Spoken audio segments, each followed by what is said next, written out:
Oh, good evening, folks. Some of you may have realised I've taken a lot of the history of my channels away. I haven't thrown them away, I've just hidden them, quite frankly, because I want to shy away from the world of conspiracy theory, because I don't believe in theories. I'm very much into conspiracies, as you know, but you can find yourself boxed and paint yourself into a corner, if you know what I mean. I don't want to be labelled as just another one of them. I don't like putting labels on people. I don't like them putting labels on me. So I decided to change subtly, I suppose, the flavour of my channel. I'm not overly excited about talking religion and politics and sex and all this guff. You can get enough of that somewhere else. But the policy I've set myself is that you should come away from my videos at least learning something. I don't care what it is. At least, you know, by me talking, maybe you listening passively or whatever, you take something away from my video that is useful for you in general life. Because I don't know what you do. I don't know who you are. I don't know what job you do, the trials and tribulations you have to go through every day. I have no idea. And quite frankly, we all have our crosses to bear, don't we? But sometimes, we get a lot of therapy, I suppose is the right word. I find that expressing myself to an audience of whom none of whom I know personally in the truest sense is quite cathartic, because to be brutal about it, misery loves company. And I want you to know, if you're suffering, you're not the only one out there, whether you live alone or with lots, whether you own a home, rent a home, whatever, whether you live on the street, it's not my concern. It's a concern, but I think you get my point. Is I'm not here to judge. Okay, I'm only here giving you my perspective of where we are. And I try to reflect that in my videos, that we, just because we're human, we think we're the best things since sliced bread on this planet. The flat one, by the way. I have to do that. I have to say the flat plane that we live upon, because we live on a flat disc. I'm just waiting for the others to catch up on that one. The ball heads, sphere heads, dome heads, whatever you know, sphere heads is probably the best way. The Copernicus supporters, if you like. For me, we live on a flat disc, encased or surrounded by an ice wall, which is known as Antarctica, but it surrounds us. Okay. So, but I'm not getting into the space world. I'm not getting into outer space and inner space. I want to talk about us, you and me, and what our part is on this crazy thing we call Earth. Gaia, Mother Earth, whatever you want to call it. Terra firma. In the so onwards and upwards. If you study the world of insects and animals, animals for their survival rely on a couple of things, really. They have to rely on self-defense and their skills, and they also rely on eating one another. Some animals are cannibalistic, some insects are cannibalistic, horses for courses, as they say.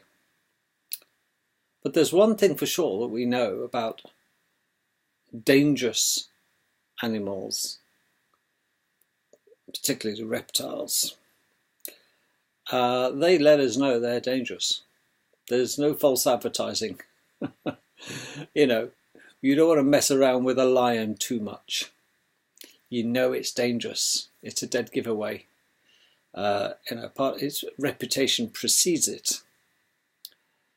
And the same can be said for lots of reptiles that are poisonous to us. When I say dangerous, I mean dangerous to us. They're dangerous to their prey, to their prey as well. Of course they are. There are certain signs that we've got to watch out for when we're out there amongst the others, broadly speaking, and none so dangerous, quite frankly, and none so cunning and none so clever than a human being. We are at the apex of this pyramid, at the top capstone of this pyramid. It is alleged that we are the most intelligent species on this earth. That's certainly questionable when you consider, well, when I consider those that I've met sometimes. I often wonder how they get through life, quite frankly. And they're more to be pitied than scorned. But if you look at some dangerous animals, you know they're dangerous, not because their reputation precedes them. We learn from books and school and other humans that those animals are dangerous. Watch yourself. You know, crocodile, we know they're dangerous. Snakes, venomous snakes, we know they're dangerous. You know, I needn't labour the point. We learn this, and I hope you don't learn it firsthand. That's the problem. So in order to avoid learning firsthand, it's good to take advice. So this is what I hope to be able to achieve within my videos, is to proffer some advice to you, because, well, only a fool wants to try it out for themselves just to see if they get a different result. And I'm not in the habit of passing out BS, because everything I say to you in my videos is true, in my mind. Whether you believe it or not is certainly not my problem, it's more your problem. I can only convey my experiences and what I gleaned out of those experiences, in the vain hope that you get something from listening and I get something back by you enjoying it and putting thumbs ups and putting comments on my videos, etc. So that's why it's very important I get feedback off my videos, otherwise you become disheartened. It's bad enough when YouTube plays silly buggers with people's channel and their statistics, etc. So without further ado, we'll crack on. It is law. It is absolutely blatantly obvious if you stand back and take a look at the mirror at yourself that there are not many people, I don't think there are any, quite frankly, that are happy, entirely happy with themselves, their body, their looks, their station in life, their job. I just think happiness it's a goal, okay, to strive for happiness, because we have a right to be happy. But equally, there are those out there who make it their mission to ensure that we never achieve our full potential, which will make most of us happy, if not all. But as I've said in previous videos before, we go to our graves with our songs still in us, 99.999% of the time. And yet we're surrounded by high achievers in our opinion, aren't we? It's only our opinion, of course, us lowlifes. Okay. But there are those who think that they are at the pinnacle of existence. They are so enlightened, the special ones. I think they're special needs, personally. The ones that drink adrenochrome, for example, and you can look that one up. Adrenochrome, that's blood, human blood, that is swimming in adrenaline, adrenochrome, and you know who they are. But I just want to talk to you like I talk to my son, and I don't patronize him, and I don't, I have no wish to patronize him. Of course I wouldn't, because whether I'm talking to my daughter or my son or my wife, this is how I'm going to speak to you. And why I do this, of course, is that I want you to be able to share some. Look, there's you can either learn from the experience of others by listening and then applying what you've learned from listening, or you can learn it by experience, by doing it and thinking, crap, I didn't have to do that. I just proved to myself. That's what you end up doing. You're having to prove to yourself that what I say actually is true, because the chances are, because we're both human, you and I, hopefully, what works for me will work for you, in essence, because frankly, we're all the same. We all thrive on emotion, don't we? Positive and negative emotions. This is how we roll in our lives. And the mistakes we've made, and it's better to learn from someone else's mistake. As crass as that sounds, I would rather learn from the experience that others have had, whether it be negative or positive, than have to go through the whole baptism of fire myself to realise that I didn't have to do that. I'd already been told that that was a bad thing to do, and yet I went and did it. But what stage in my life did this enlightening bolt hit me that something wasn't quite right? And I really do find that hard. I really do find that hard to answer. As a young child, you go through the trials and tribulations of getting into school, and immediately we're bombarded by a set agenda to start the programming process. As the Jesuits say, give me a boy or a child before the age of 7, usually a boy, before the age of 7, and I will give you a man of the world before 7. So by the time they're 7, they're absolutely brainwashed into thinking that way.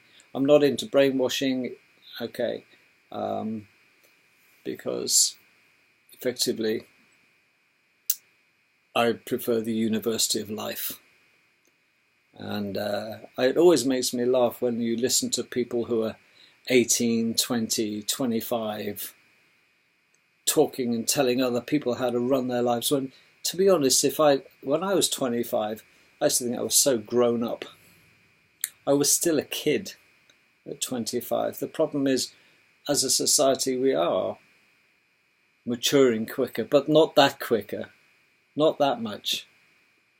Because, well, I think it's a truism that the only difference between men and boys is the size and expense of their toys.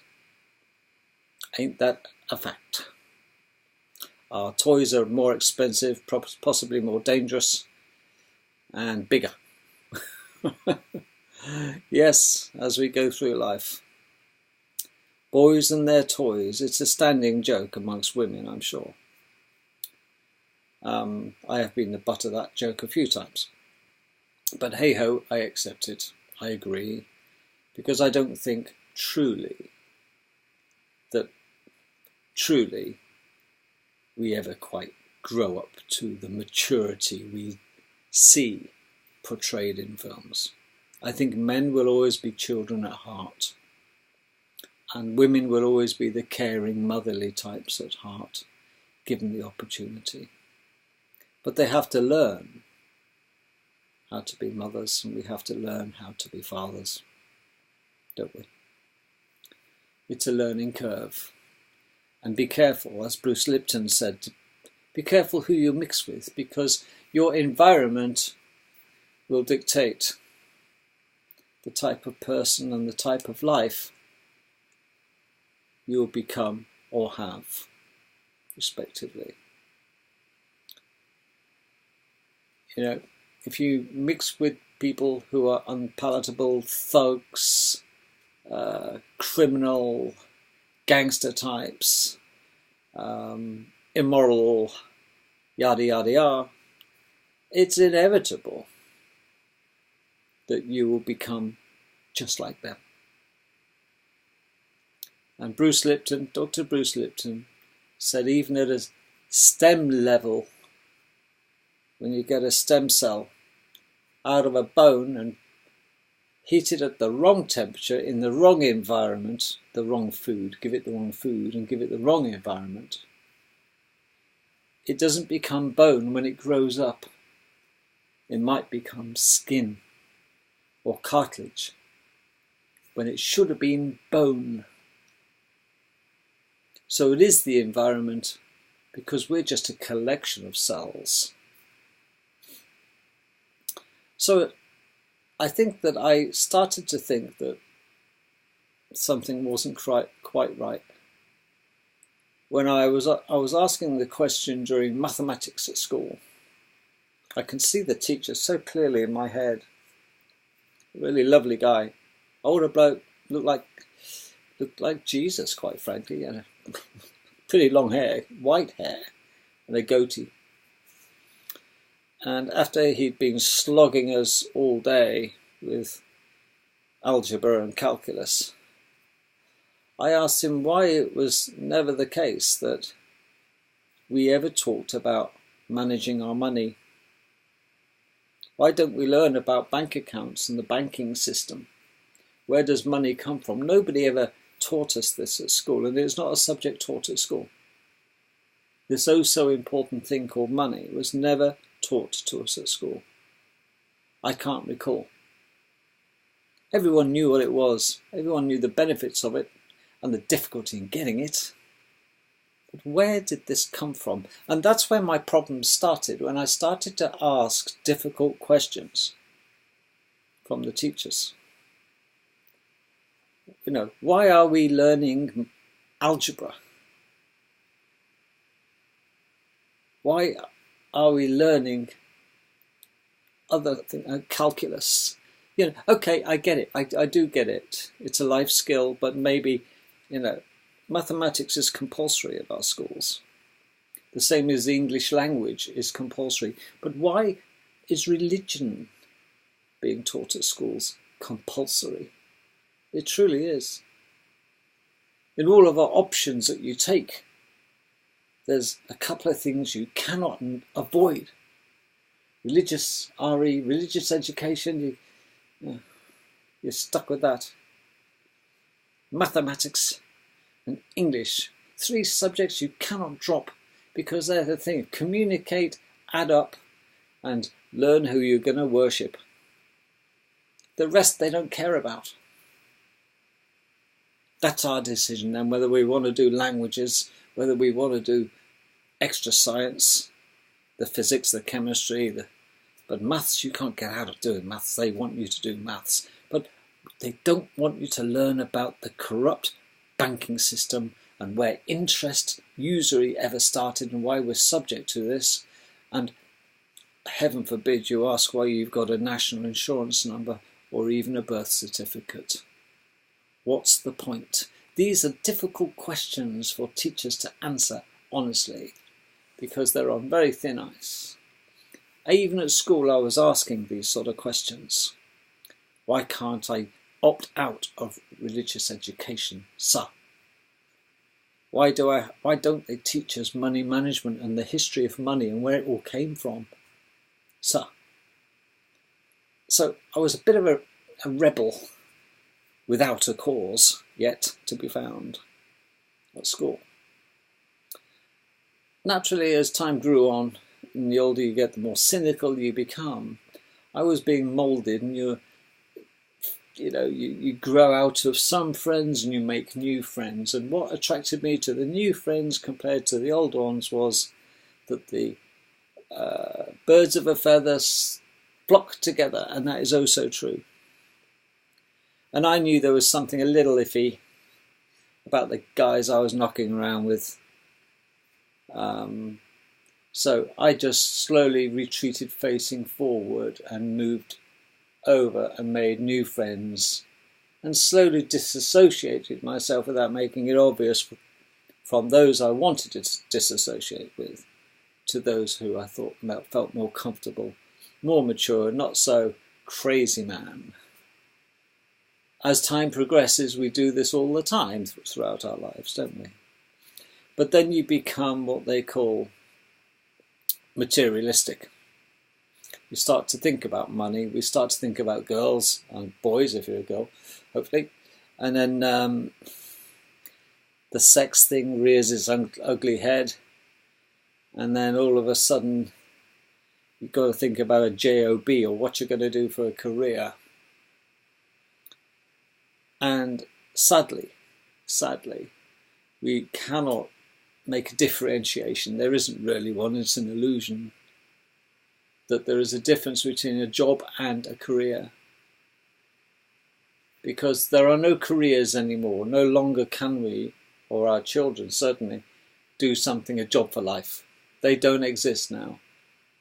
It's 0-hour contracts, it's part-time, job share. Some people have 3 jobs on the go. People's lives are hectic. Keep them busy. Keep the animals busy on the farm so they don't look up and realise what's above their head, which is the sword of Damocles. So that was where I found myself looking around. I was inevitably standing like a meerkat, looking around thinking, something's not right. And as life progressed, I've been like this. And I've learnt that there is only a few factors that really control the quality of my life. Really. Obviously health. Been there, done it, got the t-shirt. Experienced 2 near-death experiences, one very close. And I recognise the importance of health. A little too late, quite frankly. If I could wind the clock back, if only. Not to abuse my body. The other thing I recognise is that put your family above everything else. That is my recommendation to you. Your family is everything to you. Because you cannot replace them. You can replace your job, you can change jobs, you can replace the money. The house burns down, you can get another house, you can go and rent somewhere or change a rental or wherever you do, whatever you do. You can move. Don't like your neighbour, you can move. Okay. You don't like your family, you're in trouble. But if you don't like your family, for whatever reason, hey, retreat facing forwards. Stop phoning them up so often. Slowly reduce the frequency in which you have to make contact, because there's always an obligation on us to stay in touch. Why haven't you phoned me this week? And we have this obligation, and we have to shed these Samsonites that we walk around with on our backs of expectations from other people that are weighing us down on a daily basis. The boss wants this doing. I've got to pick the kids up from the school. I got a religious belief Samsonite on my back. I have to pray 5 or 6 times a bloody day down the mosque. I've got to stay away from dogs. I've got laws to keep. We've got these other Samsonites, what we believe. For whatever, the hundreds and hundreds of Samsonite cases, travel packs on our back, it's ever likely we're exhausted. And we drop down dead eventually. And we shed the Samsonites. And I want you to shed your Samsonites and feel the weight off your shoulders. It's like removing a huge responsibility from your shoulders. And I'm going to try and convey what helped me. Since we spend a huge chunk of our waking hours working, people say, if you're lucky, I would say that it's very important that you do for a living what you should at least not hate it. Very few people love their jobs, so take consolation in that. Very few. I'm sure everybody who's in a job, unless it's a labour of love, they'll do it for nothing. Some people are very lucky. They would actually, if they could, do it for nothing. But they need to charge because they have bills to pay. But they are a very small percentage of people. I know people who dreamed of being a veterinary surgeon, become a veterinary surgeon, the novelty wears off and it's just another job. I envy people who their job is their hobby. Wow. Okay, that's just it. Wow. This is the pinnacle. If you're getting paid to do something you would do for nothing or you love doing, hats off to you. Because you've got what most people want. So don't take it for granted. You are very lucky. But unfortunately, most of my life I've done jobs that I've had to do with the skill sets I have available. I have to prostitute myself. Okay, because certain employers want certain skill sets which I possess, and they pay me for certain skill sets. That's why we get paid. We get paid for brain or brawn muscles. Well, I lack the muscles, quite frankly. I've always been a bit of a runt of the litter out of my 5 brothers. So I've had to survive on my brain for the most part. And sometimes that fails me. But no, you've got to spend the majority of your life, which will be spent working with a bit of luck. Luck, he says. And I just only hope that you find it tolerable. And what can make your life intolerable is having to work. Everybody has a boss. We all work for the man, don't we? The man. Who do you work for? No, you don't. You don't work for yourself unless you're self-employed, and then you work for the taxman and your family, don't you? Unless you're single and you do one job. I mean, hats off to you, but we're talking majority of people. Yeah. Even self-employed people have to go to work, and their holidays cost twice as much as everybody else's because they don't get paid the obligatory 4 weeks a year, so they can have holiday paid for without doing a stroke of work. Self-employed people don't have that luxury. If self-employed people are poorly and they have to stay at home because they're sick, nobody's out there doing their work, nobody's paying them. So everybody craves to work for themselves, but there is there's 2 sides to consider. What ifs, and can you guarantee you're going to be healthy all year? Chances are not. Not with the current climate of chemtrails dropping on us like confetti, the rubbish food we're exposed to, the diseases on a daily basis we're exposed to. It's inevitable. It's rather rare to get through a whole year without being ill, so ill that you simply cannot function and go to work without spreading it around or coping. So we do this. But the problem is when you're employed, you're having to deal with personalities. And we have what every job has when you're employed comes a boss. Yes, male or female, there's a boss. There's always somebody above you.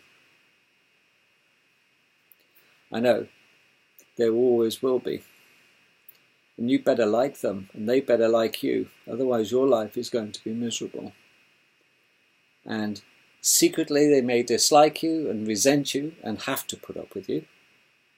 And they can still make it quite clear they don't like you, but they're forced to. Or if they have the choice, they'll make your position untenable by being complete a-holes and making you feel uncomfortable. And many bosses, quite frankly, and certainly it's on the increase, turn out to be psychopaths. Forward slash sociopaths. Sociopaths are people of the same tendencies as psychopaths, yet they probably resist killing. That's all. That's primarily, if you read between the lines, the difference between a psychopath and a sociopath is the psychopath will ultimately kill. But the sociopath, well, a cat is a psychopath. Okay? But some cats are not. Not all cats are psychopaths. Some are sociopaths. They'll play with an animal, get bored and walk off. They'll terrorise the little mouse for a while, or the little baby bird, or the bird, and they'll. But some cats take great pleasure out of killing something. And people say it's their nature. Well, it's the same with humans. Some people are born sociopaths, some people are born psychopaths.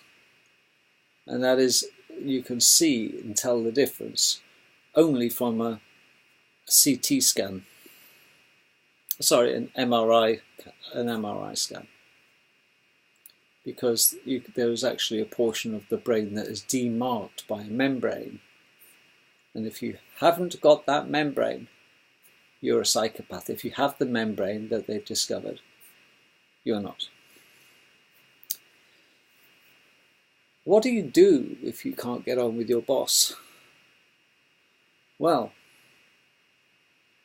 you have no alternative. You either put up or shut up, don't you? If you can't tolerate it, and it's obvious that you've got a lunatic in charge of the asylum, you've got a psychopath or sociopath in charge of you, making your life a misery. You have a choice: shut up and get on with it, and be miserable,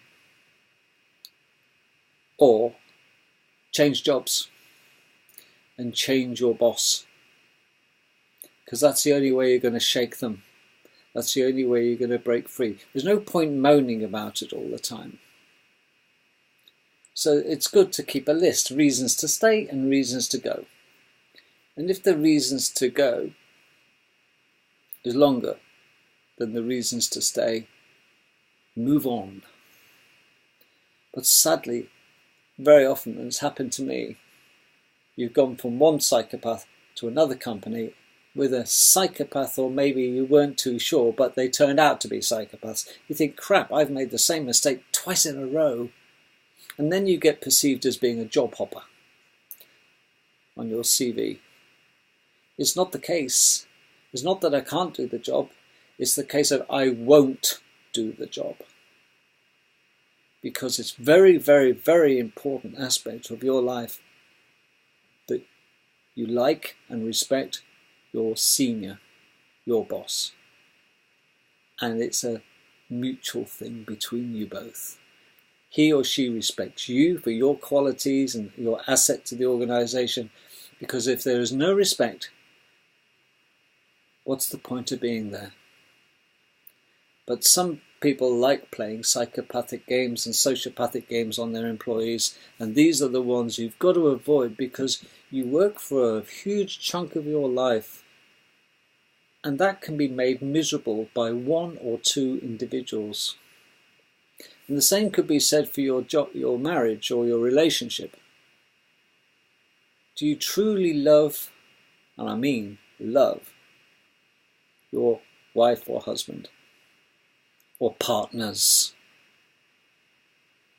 There's no good nearly loving them or tolerating them because of the benefits that they bring to the table, because that's false. And you cannot build a solid structure on a false foundation. And you're stuck with them for a long time if you're going to build a future. And I struggled with all this, as most adults will. But there are I'm highlighting certain key events.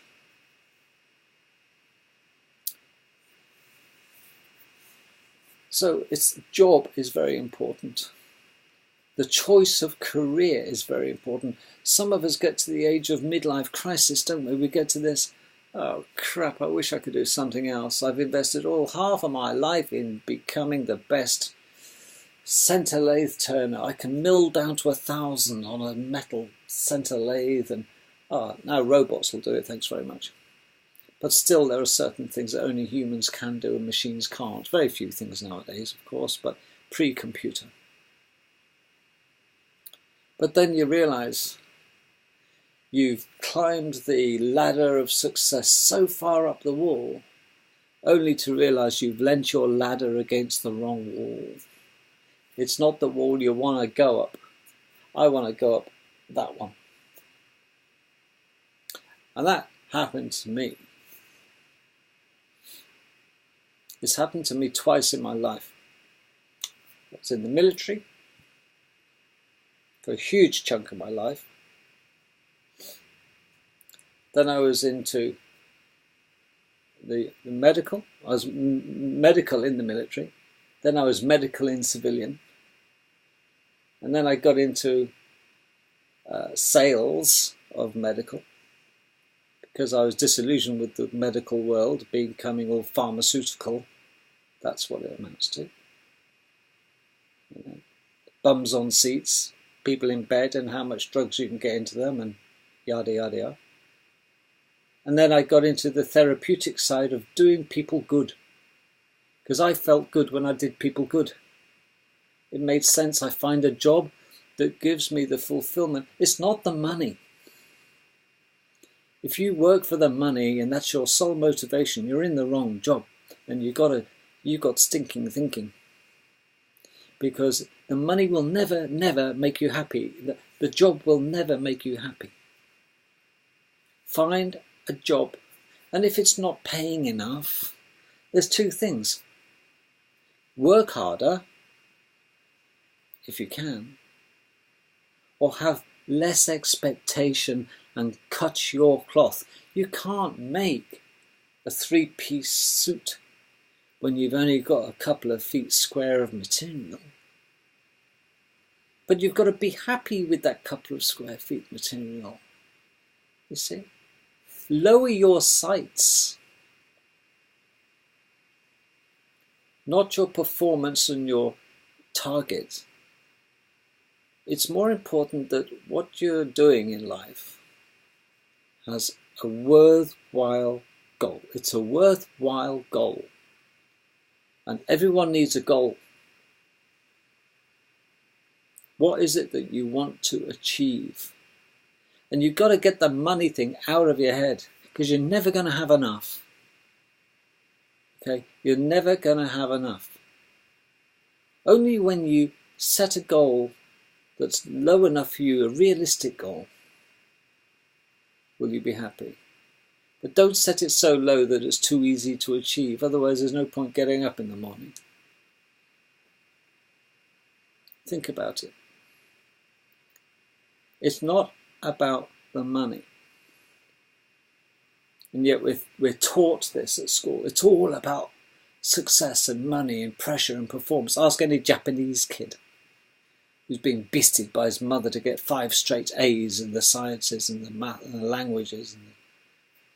Why? What he's going to do is work in a factory playing around with computer chips, doing computer programming. What a life. That's it, the rat race, and it truly is a rat race. Well, I want off the treadmill, and that's what I decided to do. Less than a year ago, quite frankly, I jumped ship.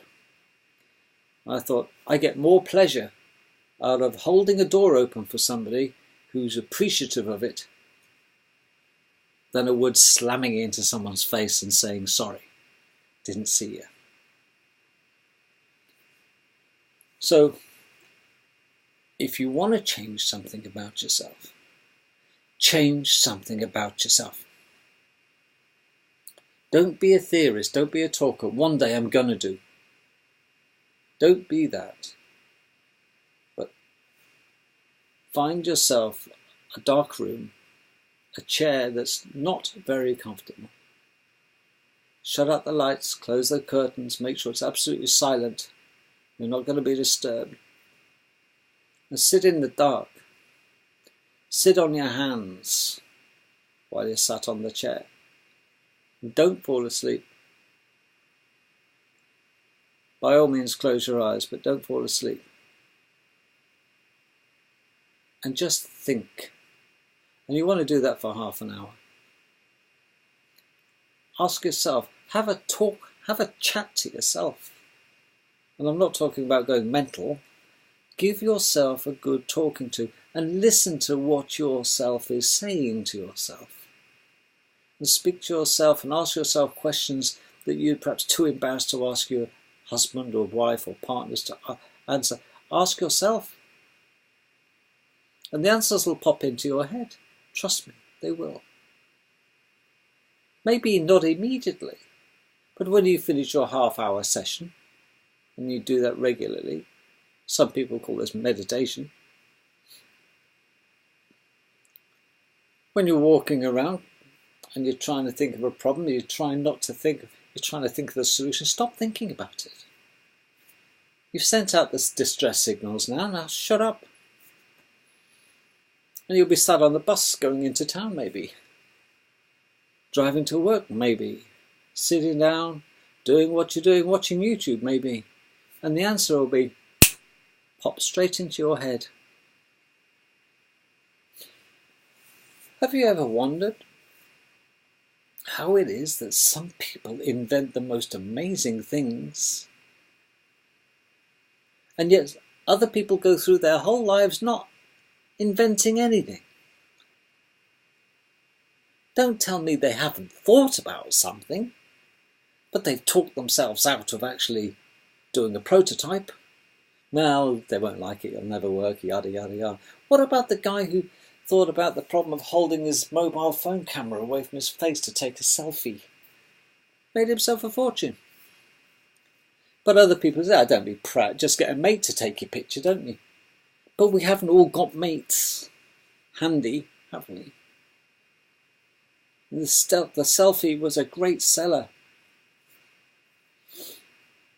But he could have been taught out of that so easily by people poo-pooing it, and they will pee on your parade. Because the one thing the others don't want is your success. Like crabs in a bucket, pulling you back into where they are and want you to be. This is why you have to evolve. Every week, every month, every year of your life, you've got to be happier. And the one thing that has changed for me dramatically in the last year and a half, 2 years, is number one is I've stopped wanting things materialistically. Things I've had, I've probably given away a lot. Could have sold it, but it's not the money. Because I think karmically, if they need it more than I do, I'll give it to them. I've had my use of it. Sometimes I find I've got two and I'll give one away. Not interested in selling. You miss the spirit of the whole thing, don't you? But no, I've done that. So I've realised I've become less materialistic. And I used to be quite materialistic. I was never patronising towards other people. I've got more than you, because I've been broke and I've been pretty flush. And I tell you something, being pretty flush is just another problem. You have just as many problems being pretty flush than you do of being broke. Different kind of problems, but hey ho, everybody's got problems. You pick them out the street. Any one person you see in a crowd of look at the Live Aid concert with the Queen playing, the group Queen, the pop group. Freddie Mercury giving his stuff while he diagnosed of AIDS. Few 100,000 people in that audience. Every one of them's got a problem. Every one of them wants something. And every one of them wants something out of somebody else. Because people are on the take. Very few people are on the give. But learn to be a giver. We've got too many takers. You see, how do you stand out from the crowd? Do something different. Don't take, give. That's all. So it's taken me a long time to figure it out. I get more pleasure out of giving than I do receiving. I truly do. I don't want Christmas presents off other people. It sounds strange, but please don't, because if there's anything I want in life, I'll probably buy it, within reason. And it's a nice bottle of aftershave. Thanks very, very much. Not quite my smell, but, you know, yeah, it wouldn't be my first choice, but hey, I can't say that. Thanks very much. On the shelf it goes. It's the thought that counts. Well, next time, just think about getting me something. And tell me you thought about it, and I'll say, thanks a lot. At least you thought about me. It's the thoughts, because, unfortunately, many of us, thoughts become things. Some thoughts are so powerful that they manifest in our bodies as illness. Oh, that was a bit of a pain, and suddenly you've got lung cancer. Maybe you have. Did you think it into existence? Oh, sure, a boil there somewhere. Ooh. And then within a day or so, guess what? You might have a boil. Be careful what you think about, you might just get it. That's very true. Remember the dark room. Okay. Try and shut the voices up in your head and let someone else speak for a change, because they're all around us in the ether. Our brain, what you store in your head, is not stored in your head. Sorry to be the bearer. Is it bearer of good news or bad for you? I don't know. I've actually held a human brain in a post-mortem, split in half, and I can tell you, this could be a brain of a moron or a super intelligent person. And do you know, the super intelligent person's brain is probably very similar, same weight as the moron.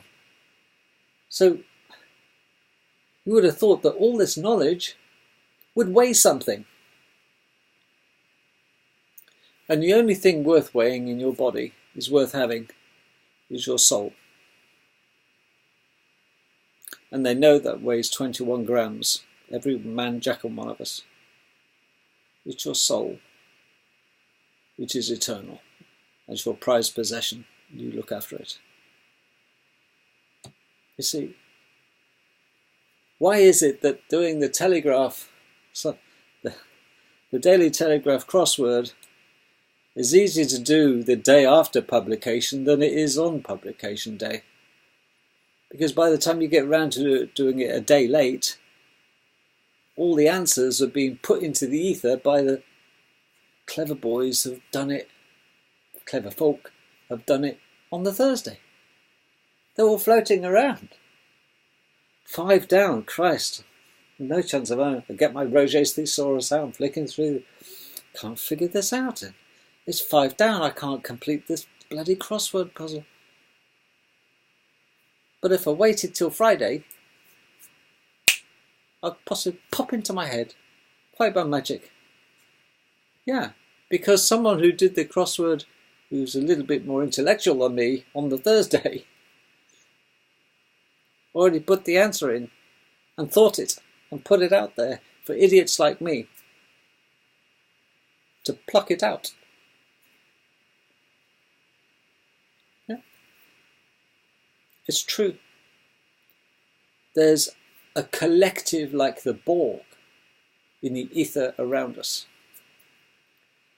We don't hold all this information in our heads, folks, that we learn from birth, from sperm to worm. We don't.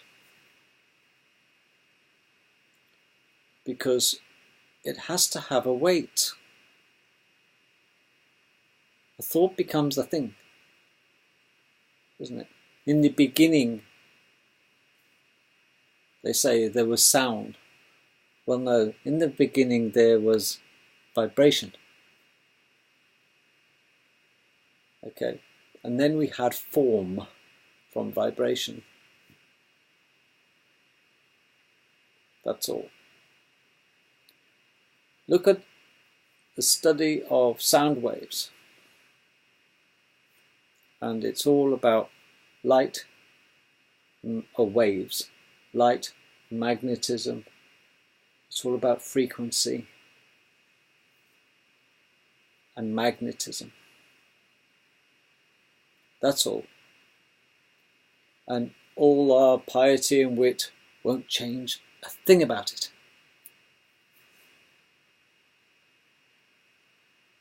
But you are a bag of experiences. That's what you are right now in your head. Everything you are and have been or ever done or been got the t-shirt. You listen to me now, have got in life exactly where you are. Because the environment that you surround yourself in, the information you believe and act upon or avoid doing. So if you want to change something about yourself in a positive way, be prepared to change something about yourself in a positive way. It's like having dandruff. You don't like it? You brush off the psychopathic work boss. It's too stressful a job. If you've got debts, I used to love this saying, there's never a debt so big it cannot be run away from. Oh, how true. It depends if you're prepared to run and how far. People go and leave, they change their identity. They just disappear like a fart in the wind. Well, good. You see, but you've got to have that sort of commitment to want to. You have to. You see. If the why is big enough, in closing this video, if the why is a big enough reason, if the why is big enough, the how you achieve is not important. It's important that the why is so massive that the how doesn't matter, because there is always a way. Or there is always a how. The how is that you're going to find a way. But you've got to have a massive why. Why did they do that? Why didn't they do that? The why always has to be bigger to motivate you to do the distasteful thing in this side of the equation, and that is to take action. You see? Potential minus commitment equals nothing. Oh, he's a very bright boy, my son. Oh, God, yes. So clever. Why did he flunk his exams? Well, he wasn't really that committed. Tragedy, really. He's such a bright boy. You see. His why wasn't big enough. He had the potential. But why did he need to jump onto this side of the equation? You've got to have a why. And if you haven't got a why big, getting a why. Why are you fed up with your life? Make it massive. Exaggerate it. Why do you want to change your job? Why do you want to lose weight? Why do you want to put weight on? Why do you want to build muscles? If only. Why do you want plastic surgery but can't afford it? It doesn't matter. I don't want to hear the negative side of why you can't. Talk about why you can and sell it to yourself. Why? The features, the benefits of achieving that why. Why do you want it? What is it going to do for you lately? And then worry about how you're going to get it later, because that's a secondary importance. It doesn't matter how you're going to get it, providing it's ethical and legal, I would hope. As long as the why is big enough, the how doesn't matter. And sadly, I learnt that late in life. It's something that wasn't taught to me at school. The why is big enough, the how doesn't matter. Why don't they teach us this? Why don't they teach us about managing our money and where money comes from and interest and the dangers of getting overdrawn and the stupidity of having a life debt called a mortgage? No, because we're all part of this huge machine. From sperm to worm, we're taken advantage of. And I don't want you to be like that. I want you to, sad that it sounds, die with a smile on your face like that little mouse who turns his back and does that to the eagle that is just about to grab him. The mouse.